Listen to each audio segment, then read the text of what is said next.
I got a phone call from my son that he had been arrested by federal agents. They sentenced him to 10 years.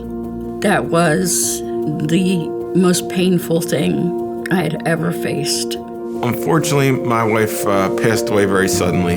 She was just a tremendous and wonderful woman of God, but she passed away suddenly from a cerebral hemorrhage in December. You know, we think of difficult things in our lives that we have to do. Probably telling my children that their father had died is one of the most difficult things I've ever had to do.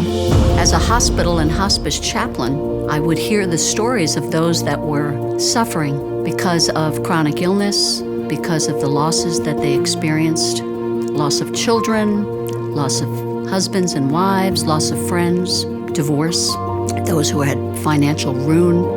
Really, I felt like it was an assignment from God that I needed to be able to bring people to a place where they could find wholeness again, that they didn't have to see that their loss would cripple them for life, but that they could have purpose. You're talking about an organization that supports us in the communities where we live, our neighbors, our coworkers, and our friends in the most difficult moment in many of our lives.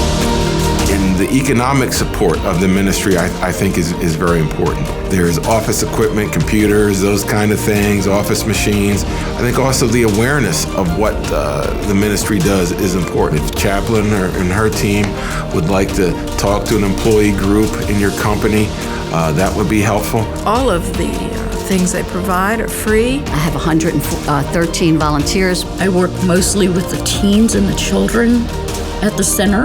SCSM is very important in this community, and this community has shown that they are very important. You take a lot of benefits from a community. People come in and they give you their labor to make your company, your organization better.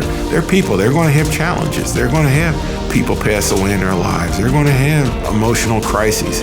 And I'm a big believer as a business person that the support organizations that help them, it's just a human thing to do. But support and funds are put to work here for the people that we know. It helps in your sense of community, making where we live a better place, making the people that we know, the people that we come in contact with, the people we see in line at the bank or at the store, touching their lives. So at Spiritual Care Support Ministries, we know that God has a future for you. God can transform you. It's you that has to take that step.